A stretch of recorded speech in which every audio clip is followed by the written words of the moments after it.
गुरु की चरण प्रणाम जी। मैं ये कहता हूँ, सर्दी होती तो सबको लगती, गर्मी सबको। एक कॉलोनी में 10 लोग रहते हैं, हिंदू, मुसलमान, सिख, ईसाई, पंजाबी, गुजराती, मराठी, तमिलनाडु वाले, और सबके एक एक बेटा है, और सब मिलजुल के रहते हैं। सबकी एक ही दिन शादी हुई, और भगवान की कृपा से एक ही दिन सबके लड़के पैदा हुए, सुबह 8 बजे शाम के 4 बजे तक। तो हिंदू वाले जो थे वे पंडित जी के पास गए कि पंडित जी हमारे नाती के ग्रह देखना।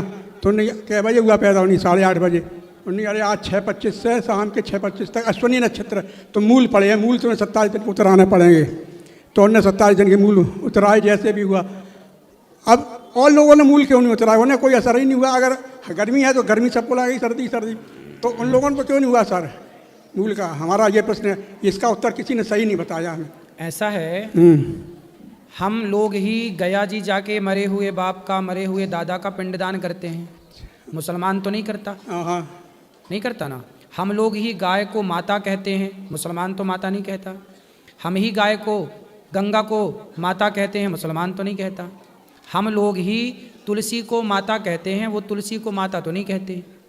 ये देखो अपनी अपनी मान्यताएं हैं। तो जो मान्यताएं पूर्वजों से चली आ रही हैं, वही सनातन की जो मान्यता है, वही मान्यता सत्य है। अब सत्य को कोई ना माने तो आप ये, सत्य को मानने वाला एक है, ना मानने वाले 20 हैं। हाँ। तो आप ये सोचते होंगे यार ये 20 तो मान नहीं रहे हैं, तो हो सकता है कि इनका झूठ ही सत्य हो। तो कई बार आपको झूठ भी सत्य सा लगता है, जबकि आप भले एक हैं। पूरी दुनिया में सबसे कम आबादी हिंदुओं की है, लेकिन वो हिंदू अपनी संस्कृति को, मरे हुए बाप को, जिसने ताजमहल बनाया था उसका नाम क्या था? शाहजहां। शाहजहां का नाम बनवाया तो मान सिंह ने। शाहजहां ने जब अपने बेटे को राजा बनाया, तो जब राजा बना तो उसने इतना अत्याचार बाप पर किया कि बाप को जेल में डाल दिया। जब जेल में डाला तो औरंगजेब ने उसको 1 गिलास पानी देता दिन भर में। उसका एक नियम था, इतना ही पानी दूंगा।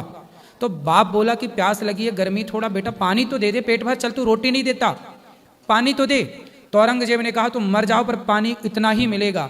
तब औरंगजेब ने ये बात कही थी, वो शाहजहां ने ये बात कही कि तुमसे अच्छे तो वो हिंदू हैं, तुम जिंदा बाप को पानी पेट भर नहीं देते, वो हिंदू हैं कि मरे हुए बाप को पानी देते हैं, मरे हुए बाप का श्राद्ध करते हैं। तो ये बात शाहजहां को बोलनी पड़ी ना। तो हमारी संस्कृति श्रेष्ठ है ना। तो हम लोग, अच्छा ये बताओ, आप कह रहे हैं कि उस गली में अश्विनी, भरणी, इन ग्रह नक्षत्रों को तो जानने वाले हम ही है ना।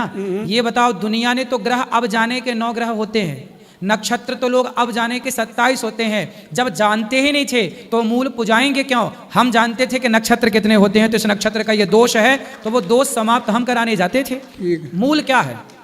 मूल ये है, जैसे अंधकार है, अंधकार है तो हमने दीपक जला दिया। अब हमारे सामने कुत्ता है, बिल्ली है, गधा है, शेर है, ये लोग भी तो अंधकार में रहते हैं, रहते कि नहीं? अंधकार में मनुष्य भी रहता है, और कुत्ता, बिल्ली, गधा, पशु, पक्षी सब अंधकार में रहते हैं। लेकिन दीपक जलाना केवल मनुष्यों ने सीखा है। कुत्ते ने तो दीपक जलाना नहीं सीखा, गधे ने तो दीपक जलाना नहीं सीखा। अब आप कहो जी 99 पशु पक्षी तो दीपक जलाते नहीं, हिंदू बस काहे जलाते हैं? ऐसा है कि हमारे पास अक्कल है कि अंधकार को कैसे मिटाएं, दीपक जला दो। उसी तरह हमारे पास समझ थी, इसलिए हम लोगों ने पूजा करके अपने जीवन के अंधकार को मिटाने का प्रयास किया। यही सनातन की श्रेष्ठता है। हमें ज्ञान था नक्षत्रों का, तब तो हमने नक्षत्रों की पूजा की, वरना दुनिया को नक्षत्रों का ज्ञान कहाँ था? ठीक है, था ज्ञान? नहीं था। हमें ज्ञान था, इसलिए हमने पूजा की। नहीं था मुसलमानों को और उनको नक्षत्र और ग्रहों का ज्ञान। दुनिया को तो सुनो, हमारे वेदों पुराणों में लिखा है पृथ्वी गोल होती है, और बाकी लोगों के यहाँ लिखा है पृथ्वी चपटी होती है। फिर अब साइंस ने प्रूव किया ना कि पृथ्वी गोल है। हमारे यहाँ जो लिखा है वही विज्ञान ने प्रूव किया, पृथ्वी गोल। हमारे भागवत जी में एक पाठ, चैप्टर है भूगोल। तो हम जानते थे ना, इसलिए पूजा कराई। हम जानते हैं कि पिंडदान करना का महत्व क्या है, हम जानते हैं ग्रह नक्षत्र, हम जानते हैं पृथ्वी से सूर्य की दूरी क्या थी, हम जानते थे कि हमारे मरने के बाद भी स्वर्ग नरक होता है। इसलिए हमने जो माना, शास्त्रों ने जो जनाया, हम उस पर चले। वो लोग नहीं मानते थे तो नहीं किया। बच्चा पैदा सबके यहाँ हुआ, उन्होंने मूल की पूजा नहीं की, उन्होंने बाप को। अब कौन सा मुसलमान बाप को पिंडदान करता है? कोई नहीं करता। नहीं, तो हमारे यहाँ तो मान्यताएं है ना, तब तो हम कर रहे हैं। आज विदेशी लोग आते हैं और राम राम जपते हैं। काहे जपते हैं भैया? जान गई दुनिया हिंदू सनातन संस्कृति क्या है। पूरी दुनिया गीता पढ़ने लग गई थोड़ा थोड़ा करके अब। इसलिए हम सबको चाहिए कि हम अपने धर्म का जो पालन कर रहे हैं इसे गर्व से करें कि ये हमारी सुंदरता है। हमें ज्ञान था इसलिए हम कर रहे थे, वरना किसे ज्ञान था रोहिणी भरणी कृतिका का? नहीं था। हाँ, दूसरा प्रश्न ये है, चंद्रमा कितने हैं? एक तो चंद्रमा शिव जी के संग 24 घंटा रहता है सिर पे, एक चंद्रमा समुद्र मंथन में मिला, एक चंद्रमा दक्षी कन्याओं सत्यास ब्याह हुए, एक चंद्रमा जो है ग्रहण पड़ता दिखाई देता, और एक चंद्रमा इंद्र के संग में आया था, मुर्गा बना था। कितने चंद्रमा हैं? देखिए भगवान कितने हैं, ले रहो माइक, भगवान कितने हैं? भगवान एक है, लेकिन वही राम बन गए, वही कृष्ण बन गए, हाँ, वो तो वही है। नरसिंह बन गए। ऐसे ही एक बार क्या हुआ, चंद्रमा को अभिमान आ गया कि यदि मैं नहीं होऊंगा तो कुछ भी नहीं होएगा। तो चंद्रमा नाराज होकर के चले गए जल के अंदर, समुद्र के समुद्र भीतर। में। तब ये बात भगवान श्रीमन नारायण को पता चली, तो भगवान ने अपने, भगवान तो भगवान है, ब्रह्मांड निकाया निर्मित माया रोम रोम प्रतिवेद कहें, भगवान के तो एक एक रोम में अनेक ब्रह्मांड लटक रहे हैं। तो भगवान ने चंद्रमा को प्रकट कर दिया अपने मन से, इसलिए चंद्रमा मन का कारक है। चंद्रमा को भगवान ने प्रकट किया, जब चंद्रमा प्रकट किया तो चंद्रमा अपने फिर प्रकाश देने लगा, फिर सब काम सिस्टम चलने लगा।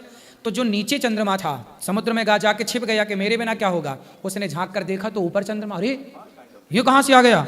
अब समझ गया कि प्रभु लगता मेरी तो रिटायरमेंट हो गया मेरा।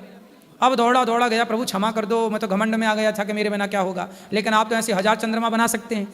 चरणों में गिर पड़ा, तब भगवान ने उस चंद्रमा को क्षमा किया, और जो चंद्रमा भगवान ने बनाया था उस चंद्रमा को अब भगवान करें क्या? तो शंकर जी ने कहा कि ये चंद्रमा प्रभु आपसे प्रकट हुआ है, इसलिए मैं इसे अपने मस्तक पर धारण करूंगा। तो शंकर जी जो चंद्रमा धारण करते हैं वह द्वितीया का चंद्रमा है, जो भगवान से प्रकट हुआ वो चंद्रमा है। और बाकी ये चंद्रमा है, तो वो चंद्रमा ही इंद्र के साथ आया छल करने के लिए, जब अहिल्या के साथ छल हुआ तो चंद्रमा आए। तो ये सब छल में, बाकी वही। तो ये मनुष्य का रूप धारण कर लेता है? हाँ, तो चंद्रमा तो देवता है ना, अच्छा, तो देवता मनुष्य बन जाए। तो देवता होगा उसका ग्रहण पड़ जाता है, ग्रहण का राहु राहु डस लेता है उसको।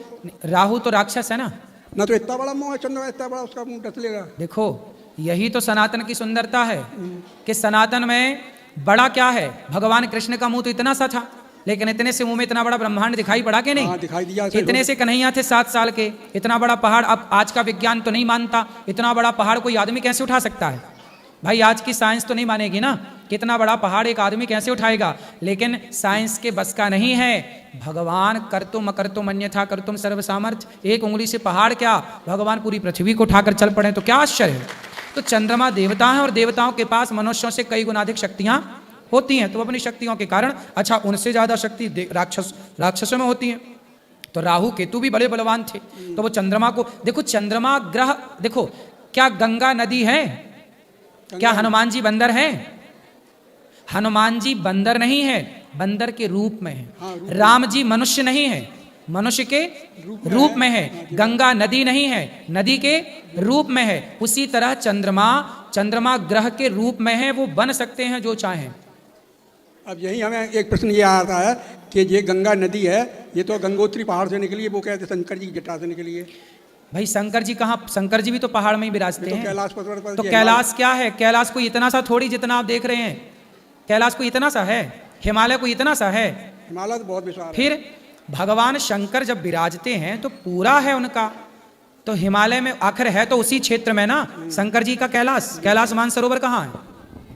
फिर इसलिए ये सब चीजें जो आप पूछ रहे हैं बहुत अच्छी बातें हैं। शंकर जी के जटा से ही जब गंगा प्रकट हुई तो पृथ्वी में पहले आई, उसके पहले शिव जी की जटा में, फिर जटा से निकली। ठीक है, ठीक है सर।